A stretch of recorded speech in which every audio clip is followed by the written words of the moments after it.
GST payment को लेकर कुछ इंपॉर्टेंट चेंजेस किए गए हैं जीएसटी डिपार्टमेंट की तरफ से, जिसको लेकर एक क्लेरिफिकेशन आई है। उसी डिटेल्स को आज की इस वीडियो में मैं आपके साथ शेयर करने वाला हूं। और इसी के साथ में क्यूआरएमपी स्कीम के अंदर अगर आपने ऑप्ट इन कर रखा है तो जीएसटीआर 3B पर लेट फीस को लेकर भी एक अपडेट है, तो वो भी आपके साथ में शेयर करने वाला हूं। तो वीडियो में आखिरी तक बने रहिएगा। चलिए दोस्तों, वीडियो को स्टार्ट करते हैं।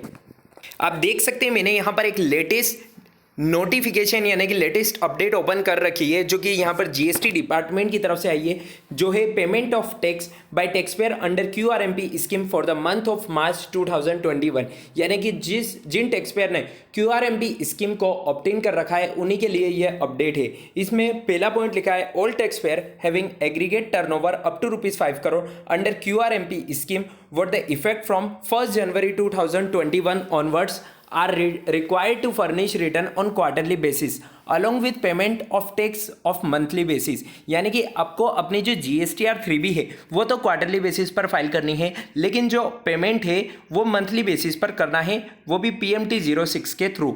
चलिए, ये तो आपको पता है, लेकिन इसके अंदर जो क्लेरिफिकेशन आई है वो क्या है। सेकेंड पॉइंट में लिखा है, persons availing QRMP scheme are required to pay tax due in each of the 3 months of the quarter by depositing the due amount is discussed below।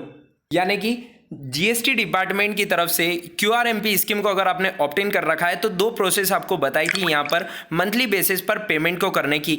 यहाँ पर पहला ऑप्शन था आपके पास 35% चालान, जो कि फिक्स्ड सम मेथड के थ्रू आप कर सकते थे, और सेकंड मेथड आपको प्रोवाइड करी गई थी सेल्फ असेसमेंट मेथड, जिसके अंदर आप चालान ऑन सेल्फ असेसमेंट बेसिस पे यहाँ पर अपने चालान को पे कर सकते थे। लेकिन इसमें लिखा है, note the aforesaid options are not available for payment of tax of third months of the quarter to person availing QRMP scheme. यदि आपने क्यूआरएमपी स्कीम को अवेल कर रखा है तो आपको ये फिक्स सम मेथड और सेल्फ असेसमेंट मेथड का जो यूज़ करना है वो सिर्फ पहले और दूसरे महीने के लिए यूज़ करना है। तीसरे महीने में आपको नॉर्मल पेमेंट करना है। तीसरे महीने के लिए जो पेमेंट की प्रोसेस है वो आपको C नंबर के पॉइंट में बताई है इन्होंने।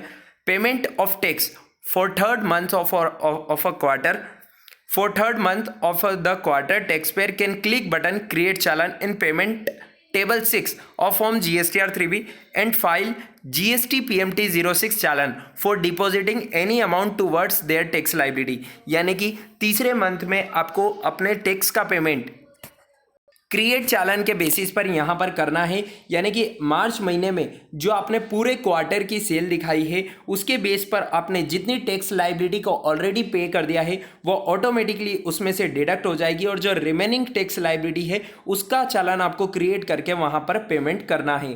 तो जीएसटी डिपार्टमेंट की तरफ से एक क्लेरिफिकेशन आ गई है कि आपको थर्ड मंथ के अंदर यानी कि मार्च महीने का जो जीएसटी का पेमेंट करना है वो फिक्स सम मेथड और सेल्फ असेसमेंट मेथड से नहीं करते हुए क्रिएट चालान से करना है।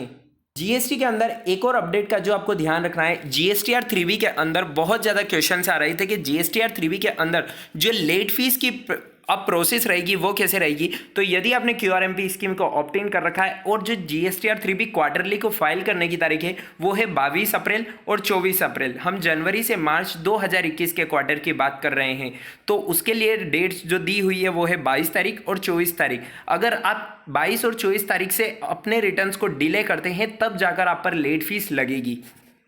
जीएसटीआर 1 को लेकर भी एक क्लेरिफिकेशन आई थी, जिसमें था कि जीएसटीआर 1 और आईएफएफ फैसिलिटी के अंदर आपको अब रीसेट का ऑप्शन प्रोवाइड कर दिया गया है, जिससे आपको यहाँ पर बहुत ज़्यादा रिलैक्सेशन देखने को मिली। हालांकि जीएसटीआर 3B के अंदर अभी तक आपको रीसेट का ऑप्शन नहीं दिया गया है।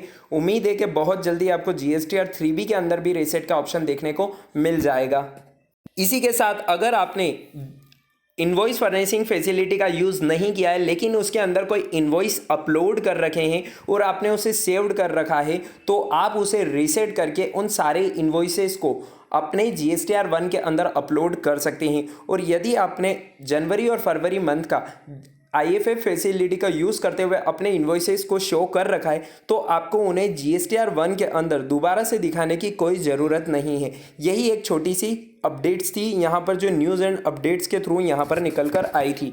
चलिए दोस्तों, उम्मीद है आपको ये वीडियो और अपडेट पसंद आई होगी। अगर आपको अपडेट पसंद आई है तो इसे लाइक और शेयर करना बिल्कुल ना भूलें। मिलते हैं नेक्स्ट वीडियो में, तब तक के लिए स्टे कनेक्टेड, स्टे अपडेटेड।